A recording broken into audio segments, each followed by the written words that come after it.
There's one vocal classification which has fallen into disuse simply because the breed it describes has all but disappeared.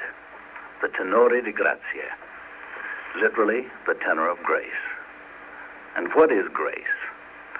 Number 8 under Webster's definition tells us it's attractiveness, charm, easy, natural elegance or harmony, beauty of line, movement, etc.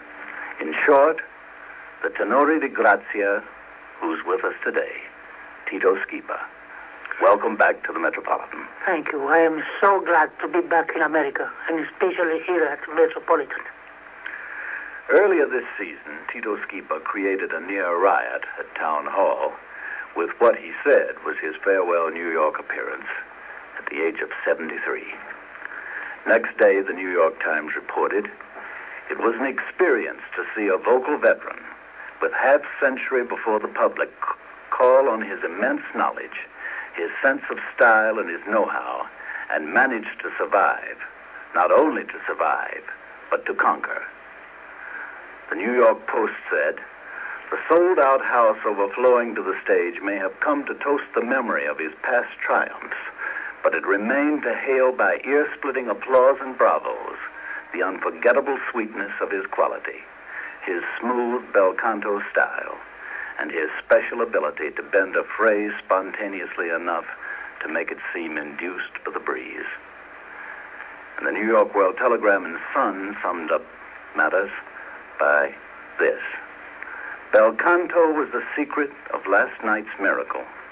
The utmost care and devotion to voice and phrasing over the years were paying off in an afterglow more moving than the earlier brilliance. Tito Schipa in Town Hall last night was like a king who'd come out of retirement to find himself still monarch of all he surveyed.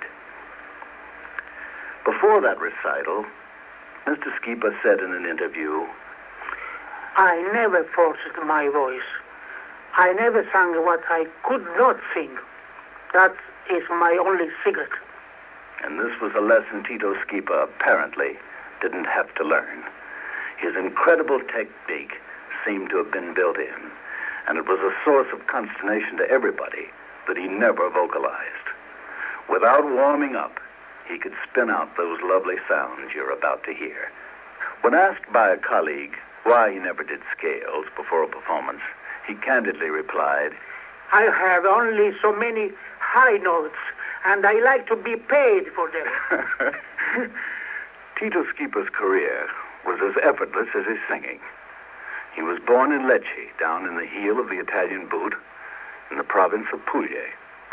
The Florence of the Puglia, they call Lecce, because the Italian spoken there is the best in southern Italy, which may account for the beautiful Schipa diction. His gifts came early to the attention of the Bishop of Lecce, who paid for his lessons in composition and piano, as well as voice. With no fuss or struggle, no family opposition, no poverty or hunger, he made his debut at Vercelli, a little town in the Piedmont, as Alfredo in Traviata.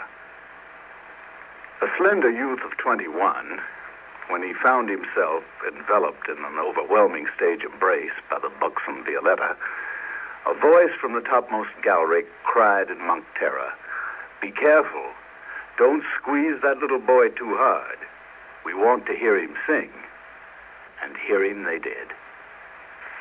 Mr. Schipa, looking back on a career of more than 60 years, what do you count as your greatest satisfactions?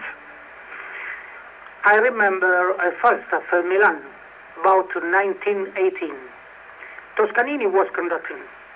At the rehearsal, he stopped the other singers many times, but he never stopped me. I was worried. He doesn't like me, I thought. Finally, I couldn't wait no longer. Maestro, I said, you didn't stop me. Why? He answered, you don't need it. And you created the tenor lead in the world premiere of Rondine. Was Puccini there? Of course. And what was his reaction on your performance? He was at the rehearsal, and Madame Puccini was at his side. You know the story of Rondine, of course. Yes, I remember. At the end, the girl leaves me, and of course I cry.